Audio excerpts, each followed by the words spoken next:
Good morning प्यारे बच्चों, मैं हूं आपकी एजुकेटर पूर्णिमा अतर सिंह और हम आपकी वर्कशीट नंबर 32 करेंगे जिसका सब्जेक्ट है सोशल साइंस एंड यहाँ पे नेशनलिज्म इन यूरोप हम पढ़ रहे हैं। तो हमने शुरू में देखा कि 1789 आपकी फ्रेंच रिवॉल्यूशन हुई। उसके बाद फ्रांस में जो है नेशनलिज्म की भावना आ गई उससे। ठीक है, नेशनलिज्म की भावना के बाद ये वाली चीज जो है सारी जगह पर फैल गई यूरोप वगैरह में। तो फिर आप लोगों ने देखा कि 1815 में जो है उसके बाद नेपोलियन आए, नेपोलियन ने फिर से राजतंत्र लागू किया। फिर 1815 में वो युद्ध हार गए और उसके बाद आए आपके कंजर्वेटिव्स। ठीक है, फिर उन्होंने फिर से राजतंत्र जो डेमोक्रेसी वगैरह का कोशिश थी, तो 1848 में जो कंजर्वेटिव्स आए, ठीक है, उन्होंने फिर से राजतंत्र और राजशाही को लागू करना स्टार्ट किया, डेमोक्रेसी को दबाया। उसके बाद जो है जर्मनी और इटली का एकीकरण हुआ। ओके, अब हम आगे पढ़ेंगे कि जिस तरीके से जर्मनी, इटली और फ्रांस में जो थोड़ा सा एक क्रांति रही ना, एक रिवॉल्यूशन रही, उस टाइप से ब्रिटेन में नहीं हुआ। ब्रिटेन नेशन स्टेट नहीं था पहली बात तो, और ये अपवील या फिर किसी रिवॉल्यूशन का रिजल्ट नहीं, ये काफी लॉन्ग प्रोसेस थी जो कि स्टार्ट तो हुई थी 1688 के ड्यूरेशन में और कंप्लीट होती है ये 1798 इवन 1801 में। ठीक है, तो यहाँ पे देखो नो ब्रिटिश नेशन 18वीं सेंचुरी से पहले, ठीक है, कोई ब्रिटिश नेशन नहीं था।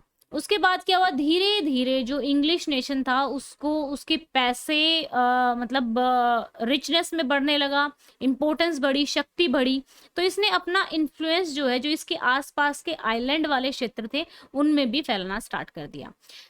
अब 1688 में क्या होता है कि जो इंग्लिश होते हैं, ठीक है ना, वो जो मोनार्की है, ठीक है, राजा से पावर लेके पार्लियामेंट को दे देते हैं।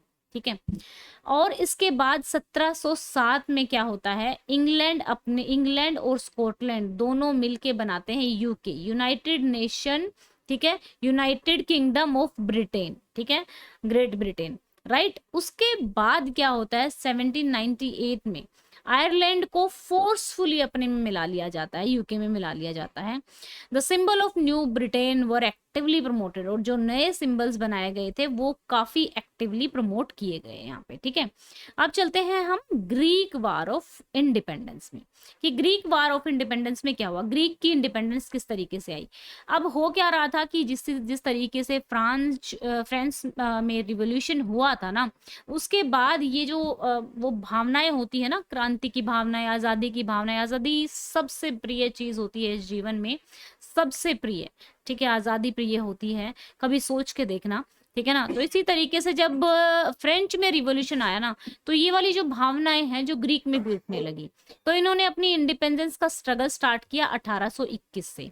ठीक है, ग्रीक को सपोर्ट मिला, जो लोग, जिन लोगों को देश निकाला मिला हुआ था, उन ग्रीक्स का जो देश से बाहर रह रहे थे, साथ में जो पोएट वगैरह थे, आर्टिस्ट वगैरह थे, उन लोगों ने भी अपनी भावनाओं के थ्रू, अब जो पोएट वगैरह होते हैं ना, मेनली अपनी भावनाओं को, अपने शब्दों को यूज करते हैं। आप लोगों ने देखा होगा 15 अगस्त के टाइम पे या फिर 26 जनवरी के टाइम पे हमारे अंदर थोड़ा सा ज्यादा वाला जोश होता है, क्योंकि उस टाइम पे जो गाने चल रहे होते हैं, मेरा रंग दे बसंती, या फिर ये देश है वीर जवानों का टाइप ऑफ, इस तरीके के गाने चल रहे होते हैं, तो हम भी थोड़ा मोटिवेटेड फील करते हैं। तो इस टाइप के गाने हो गए, तो ये क्या करते हैं पोएट लोग जो है, हमें हमारे देश के प्रति भावनाओं को एक तरीके से और ज्यादा उत्साहित करने में हेल्प करते हैं। तो यही काम किया पोएट लॉर्ड ब्रायन ने, जिन्होंने पैसे भी जुटाए, युद्ध में भी गए, लेकिन वहां पे युद्ध में वो उनकी डेथ हो गई क्योंकि उनको फीवर आ गया था।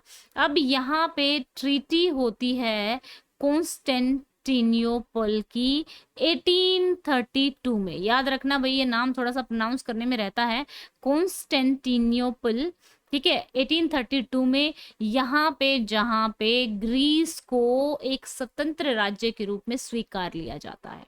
ठीक है, अब चलते हैं नेक्स्ट पे। अब ये बाल्कन की प्रॉब्लम क्या थी, बाल्कन ना कई सारे राज्यों का एक रीजन था, जैसे Balkan was a region of a geographical and ethnical variation, जिसमें आज का रोमानिया, जो आज रोमानिया है, Bulgaria, Albania, Greece, Macedonia, Croatia, Slovenia और सर्बिया, तो ये सारे के सारे आते थे इसमें, ठीक है। तो अब इन्होंने क्या किया, इन्होंने भी धीरे धीरे, और इनको ना स्लेव्स बोला जाता था, स्लेव्स बोला जाता था। तो ये large part of Balkan was under the control of Ottoman empire, और जो इस लार्ज पार्ट था वो ओटमन एम्पायर के अंडर था। तो क्या हुआ, धीरे धीरे रोमांटिक नेशनलिज्म, जिसकी मैंने बात की, जैसे कि हम लोग हो जाते हैं जब रोमांटिक हो जाता है, जब 26 जनवरी आती है, अपने देश के प्रति रोमांटिक हो जाते हैं, इनमें थी। तो इन्होंने क्या किया, ओटमन एम्पायर जब डिसइंटीग्रेट हो रहा था, तो इन लोगों ने भी क्या किया, एक एक्सप्लोसिव सिचुएशन आ गई। इन लोगों ने भी अपने अलग अलग राज्य, अपने अलग अलग नेशन जो है बिल्डअप करना स्टार्ट किया। जब ये नेशंस बना रहे थे, बाल्कन स्टेट बिखर रहे थे, तो सब ये चाहते थे कि सबके क्षेत्र में ज्यादा भूमि आ जाए, ज्यादा जमीन आ जाए। As the different Slavic national struggle to define their identity independence, the Balkan area become an area of intense conflict, कि भाई एरिया ज्यादा आ जाए। Balkan states hope to gain more territory, Balkan states को ज्यादा था कि भाई ज्यादा टेरिटरी मिल जाए, ज्यादा जमीन मिल जाए, ठीक है, दूसरों के बजाया। तो ड्यूरिंग दिस एक दूसरे से उनकी लड़ाइयां भी हुई, काफी काफी इंटेंस राइवलरी जिसको कहते हैं ना, कि दुश्मनी चली, और काफी भिड़ाव हुआ यहाँ पे। लेकिन फाइनली इस चीज ने फर्स्ट वर्ल्ड वार का एक तरीके से कह सकते हैं जन्म दिया, ठीक है। तो ये थी हमारी आज की वर्कशीट। अभी चलते हैं हम क्वेश्चन आंसर्स पे, राइट।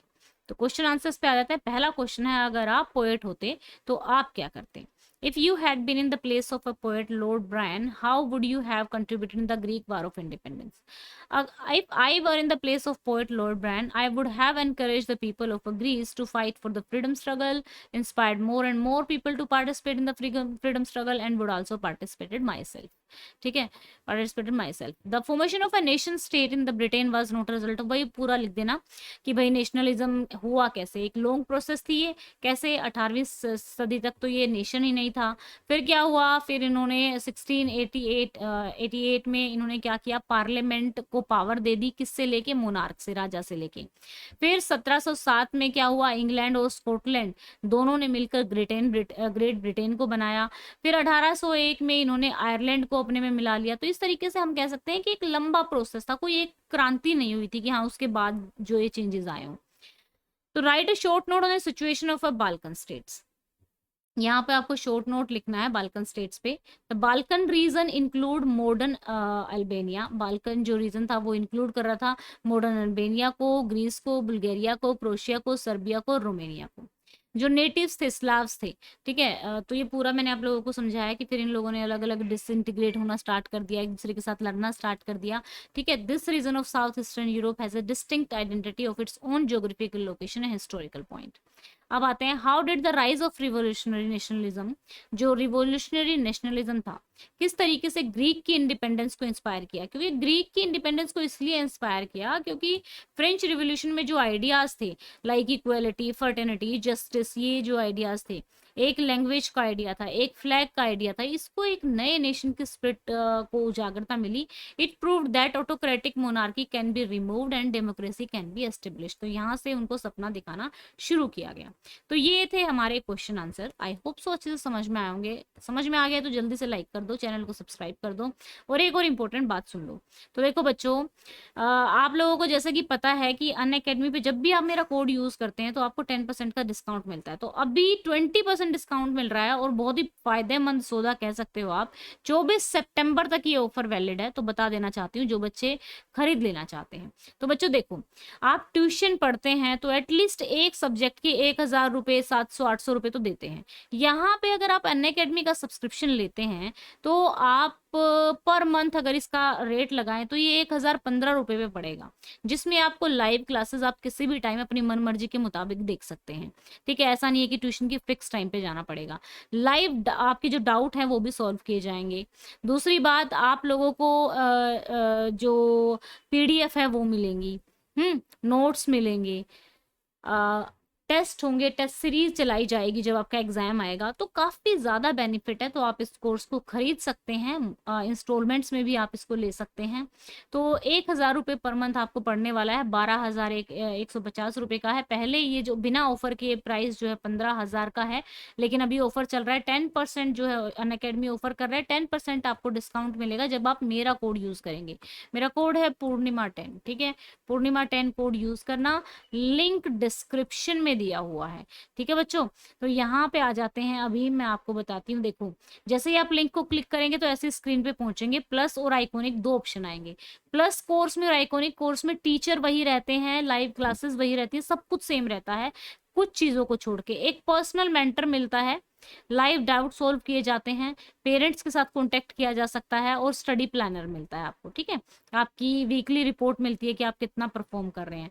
ठीक है, तो यहाँ पे सीबीएसई क्लास 10th और यहाँ पे क्लास 10th और 11th के लिए यहाँ पे आप सेलेक्ट कर सकते हैं कि आप 3 महीने का लेना है। फॉर एग्जाम्पल कुछ बच्चे टर्म 1 की तैयारी के लिए सिर्फ लेना चाहते हो तो आप 3 महीने का सब्सक्रिप्शन ले सकते हैं।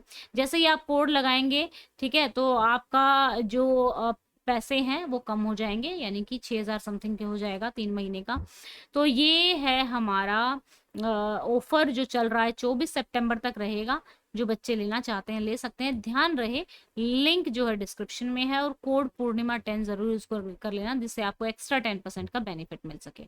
ओके बच्चों, तो ये थी हमारी worksheet. Thank you, have a nice day, may God bless you. अच्छे से पढ़ते रहो, आगे बढ़ते रहो, बाय।